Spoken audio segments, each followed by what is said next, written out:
తిరుమల తిరుపతి దేవస్థానాల ఆధ్వర్యంలో పులివెందులో ఉన్నటువంటి టీటీడీ కళ్యాణ మండపాలని సందర్శించడం జరిగింది.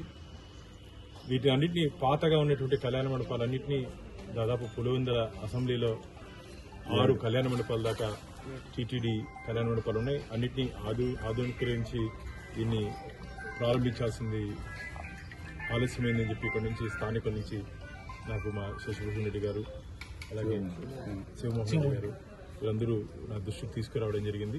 ఈరోజు దీన్ని పరిశీలించాము. ఇమీడియట్గా ఇప్పుడే ఎస్సీ గారితో మాట్లాడాను.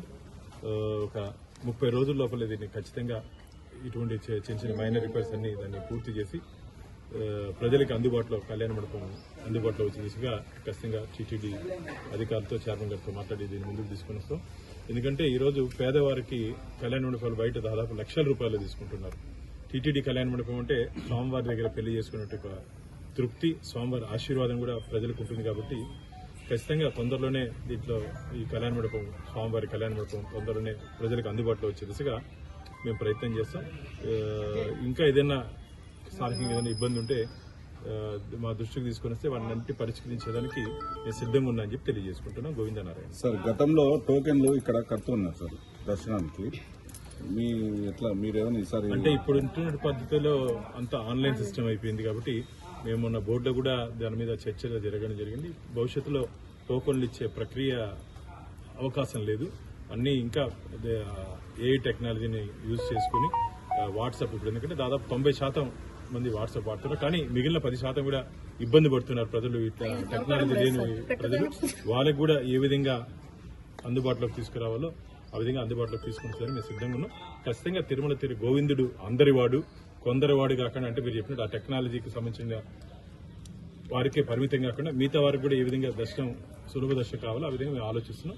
తొందరలో ఒక మంచి నిర్ణయం తీసుకుని శ్రీవారి భక్తుల ముందు రాబోతుంది. కాంట్రాక్టర్లు నిర్లక్ష్యం అది వైఖరి వల్లే డబ్బులు పెండింగ్ ఉండడం వల్ల ఇది నిలిచిపోయాయి కదా, దానికి సంబంధించి ఖచ్చితంగా తిరుమల తిరుపతి దేవస్థానం అంటే దాంట్లో కాంట్రాక్టర్లు ఎవరైనా సరే ఆలస్యం చేస్తే వారి మీద ఖచ్చితంగా కఠిన చర్యలు తీసుకుంటూ దీని మీద నేను ఒక రిపోర్ట్ తెప్పించుకుంటాను. ఎందుకు ఆలస్యమైంది, ఎక్కడ ఆలస్యమైందో, కాంట్రాక్టర్ నిర్లక్ష్యం ఉంటే ఖచ్చితంగా వారి బ్లాక్ లిస్ట్ లో పెట్టారు. ఒకవేళ కాంట్రాక్టర్ వర్క్ అయిపోయింది, బిల్లు పెండింగ్ వల్ల నిలిచిపోయాయని ఖచ్చితంగా కాంట్రాక్టర్లకి ఏదైనా టీటీడీ అధికారులు ఎక్కడ ఇబ్బంది పెట్టుంటే నేను ఈఓ గారి దృష్టికి చైర్మన్ గారి దృష్టికి తీసుకుని వాళ్ళ బిల్లులు ఇమీడియట్ గా వారికి చెల్లించే విషయంగా నేను ప్రయత్నం చేస్తాను. ఇది వెళ్లిన తర్వాత దీని మీద ఒక రిపోర్ట్ తెప్పించుకొని ఎందుకు కాంట్రాక్టర్లకు ఆలస్యమైందో ఖచ్చితంగా దాని మీద స్టడీ చేసి కాంట్రాక్టర్లకు ఇబ్బంది లేకుండా ఖచ్చితంగా మేము చేస్తాం. మొత్తం రాష్ట్ర వ్యాప్తంగా ఎన్ని పెండింగ్ ఉంటాయి సార్? దాదాపు రాష్ట్ర వ్యాప్తంగా 274 కళ్యాణ మండపాలు ఉన్నాయి. కానీ దురదృష్టం చాలా కళ్యాణ మండపాలు శిథిలావస్థకు చేరుకున్నాయి. నేను మొన్న కూడా మాట్లాడడం జరిగింది. కళ్యాణ మండపాలు ఆధునీకరించి ప్రజలకు అందుబాటులో తీసుకురావాలని చెప్పి రాబో రోజుల్లో దాని మీద ప్రత్యేక దృష్టి పెట్టున్నాం. కాంట్రాక్టర్స్ మీరు చెప్పినట్టు ఏదైనా ఇబ్బందులుంటే ఒకసారి యాజమాన్యం కాంట్రాక్టర్స్ ఒక మీటింగ్ పెట్టి వారికి ఉన్నటువంటి ఇబ్బందుల్ని తొలగించే ప్రయత్నం చేస్తాం. పరకామణి కేసు పరాకాష్ఠకు చేరుకునింది. స్వామివారి హుండీలో దొంగతనం చేస్తే ఆ దొంగని వెనక్కి వస్తున్నటువంటి నాయకులు ఇక్కడి నుంచి ఉన్నారంటే మాకు చాలా బాధేస్తాను. ఇక్కడి నుంచి అంటే ఇప్పుడు నేను నిలుచుకున్నటువంటి పులివెందుల దగ్గర నుంచే పుట్టి పెరిగినటువంటి వ్యక్తి జగన్మోహన్ రెడ్డి గారు, అదొక చిన్న దొంగతనం. అది జగన్మోహన్ రెడ్డి గారు హుండీలో ₹1 దొంగతనం చేసినా అది దొంగతనమయ్యా. అసలు జగన్మోహన్ రెడ్డి కొత్త నిర్వచనం చెప్పాడు. దొంగలకి భరోసా ఈరోజు జగన్మోహన్ రెడ్డి చెప్పాడు. చిన్నది పెద్దది ఏందయ్యా, స్వామివారి హుండీ. ఇప్పుడు మనం ఇక్కడ అందరం ఇక్కడ ఉన్నట్టు మా భక్తులందరూ ఏ రోజు ఒకరోజు స్వామివారి దగ్గర ₹1, ₹10, ₹500 సమర్పించిన భక్తులు మనందరం. దాన్ని చిన్న దొంగతనంగా వారు దాన్ని మాట్లాడడం కోట్లాది మంది శ్రీవారి భక్తుల మనోభావాలు దెబ్బతీయే విధంగా వారు మాట్లాడారు. ఆ మాటలు వెంటనే వెనక్కి తీసుకుని వారికి క్షమాపణ చెప్పాలని చెప్పి నేను కోరుకుంటున్నా. నాకైతే అనేక అనుమానాలున్నాయి. ఆ రాజీ విషయంలో కూడా టీటీడీలో ఉన్నట్టు ఉన్నతాధికారి నుంచి తాడేపల్లి ప్యాలెస్ లో ఉంటే ఉన్నతాధికారి వరకు ఆ పరకామణి రాజీ విషయంలో వారందరి హస్తం ఉందని చెప్పి నాకు అనుమానాలు ఉన్నాయి.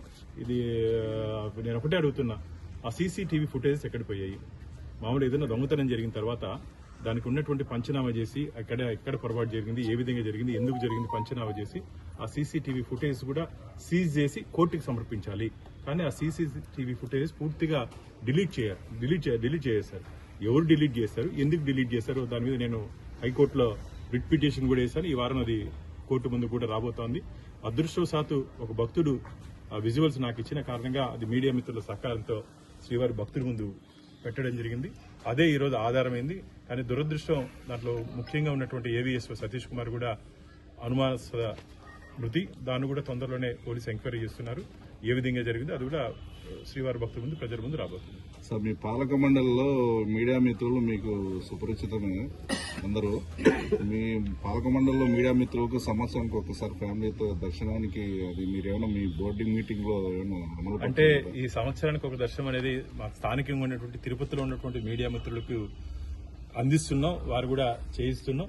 మీరు చెప్పినటువంటి విజ్ఞప్తిని ఒకసారి మా అధికారుల దృష్టికి తీసుకుని వెళ్ళి, ఎందుకంటే ఈరోజు సమాజం కోసం పనిచేసే అధికారులతో పాటు మీడియా కూడా ప్రాథమిక బాధ్యత తీసుకుంటుంది. ప్రభుత్వ వైఫల్యాలు ప్రజలకి, ప్రజల కష్టాలు ప్రభుత్వానికి తెలిపే వారదే మీడియా. కాబట్టి మీ విజ్ఞప్తిని ఒకసారి అధికారుల దృష్టికి తీసుకుని వెళ్ళి సాధ్యాసాధ్యాలు పరిశీలిస్తాం. మర్చిపోకుండా కొంచెం అందుకని సాధ్యాసాధ్యాలు పరిశీలిస్తాం. గోవిందనాథ్.